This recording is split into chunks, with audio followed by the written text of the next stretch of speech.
আমার না কেমন লাগতেছে, একটু আমাকে আদর কর।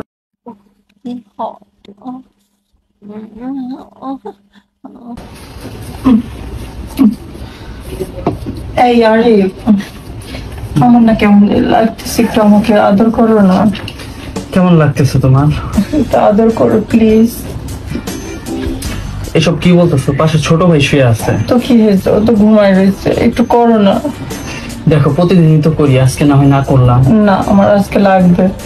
দেখো গ্রাম থেকে ছোট ভাই আসছে, এখন যদি আমরা এসব করি, ও যদি জানতে পারে তখন কি একটা কেলেঙ্কারি না? কিচ্ছু হবে না, চলো আমরা ড্রয়িং রুমে যাই, ওইখানে কেউ দেখবে না। আরে না, ঘুমাও, আজকে ঘুমাও, আমিও ঘুমাই। শরীরটা বড্ড ক্লান্ত। আমার ভালো লাগতেছে না, এই উঠো প্লিজ।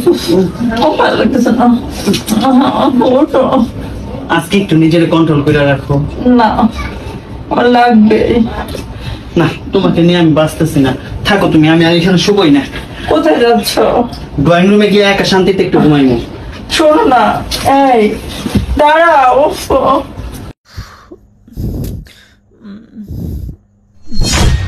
একটু জুলাস, একটু জুলাসকে ধরি।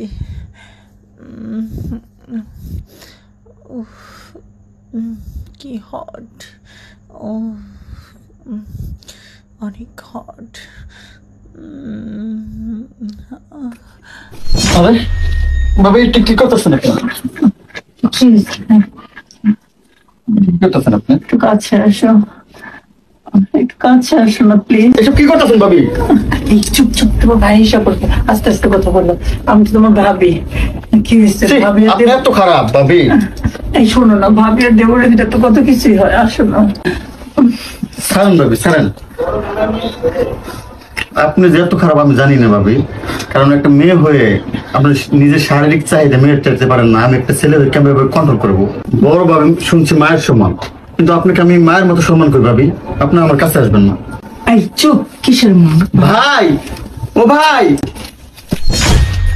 হ্যাঁ রে জুলহাস, কি হয়েছে? এইভাবে ডাকতেছিস কেন? কিছু হয়েছে কি? তোমার বউ এত খারাপ, তোমার বউ আমার সাথে শারীরিক চাহিদা মিটাইতেছে ভাই। কি বলিস এগুলো? ছি ছি ছি ইমু, বিশ্বাস করো, তোমার ভাই মিথ্যা কথা বলতেছে। ওই আমার কাছে আগে আসছিল। ছি ইমু, দেবর হচ্ছে সন্তান সমতুল্য, আর সেই দেবরের সাথে তুমি। আমার ভাবতেও অবাক হচ্ছে ইমু, যে তুমি খারাপ, এতটা খারাপ সেটা আমার জানা ছিল না। শেষ পর্যন্ত তুমি। বিশ্বাস করো, আসলে তুমি চলে যাওয়ার পর আমার কি থেকে কি হয়ে গেল, আসলে আমি নিজেকে ধরে রাখতে পারিনি। আমার জন্য কি হয়ে গেছিল তখন, এই জন্য আমি জুলাসের কাছে গেছিলাম। চুপ থাকো, তোমার চরিত্র কিরকম সেটা আমি জানি না। তোমার অত্যাচারে আমি ঘর থেকে বাইরে চলে গেছি। আর কেন কেন গেছি জানো? তোমার অত্যাচারের কারণেই গেছি। তোমার অনেক জ্বালা, তাই না? আজকে আমি তোমাকে মরিচ পানি দিয়ে তোমার জ্বালা মিটাবো।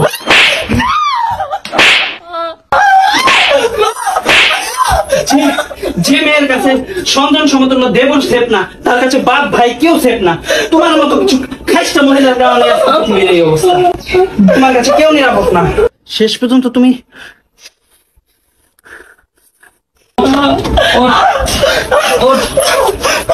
আমি আজকেই তোকে তোর বাপের বাড়ি পাঠিয়ে দিব, আর কালকের মধ্যে তুই ডিভোর্স লেটার পেয়ে যাবি, সাথে তোর কাবিনের টাকা। আমার ভুল হয়ে গেছে, আমি আর এমন কোনো কিছু করবো না। তুমি আমার ক্ষমা করে দাও। আমি ভুলে গেছিলাম যে জুলাস আমার ছোট ভাইয়ের মতো। আমি এত বড় পাপ করে ফেলেছিলাম, ভাবি মায়ের সমান। আমি আমার দেবরের দিকে খারাপ নজরে তাকাইছি, মা হয়ে সন্তানের দিকে খারাপ নজরে তাকাইছি। আমি অনেক বড় ভুল করছি, তুমি আমার ক্ষমা করে দাও। তুই যে ভুল করছিস সেই ভুলের ক্ষমা নাই। তুই চলে যা, বের হয়ে যা, এই মুহূর্তে বের হয়ে যা। আমি আর কোনোদিন তোমার সাথে এমন অন্যায় করবো না। যদি করি তাহলে সেদিন তুমি আমাকে তালাক দিয়ে দিও। থাক ভাই, ভাবি ভুল বুঝতে পারছে। যাই হোক, আমাদের ফ্যামিলি বিষয় এই নিয়ে আর বাড়াবাড়ি করা দরকার নেই। দেখ, ওর কাছ থেকে কিছু শিক্ষা নে। দেখ, ও তোর ভুলটা বুঝতে পেরেছে, আর তুই তোর কিসের অভাব বল? এই যে সোনা, তোর সারা শরীর ভরা সোনা, কোন কিছুর অভাব রাখছি আমি বল? আমি আর কিছুই জানি, সোনা দানা, এই দামি পোশাক শাড়ি, আমার কিছু দরকার নেই। আমার শুধু তোমাকে দরকার, তুমি আমার ছাড়ো না। আমি আর কোনোদিন এমন করবো না। তুমি আমার সব ভুল মাফ করে দিয়ে আমার বুকে জড়াই নাও।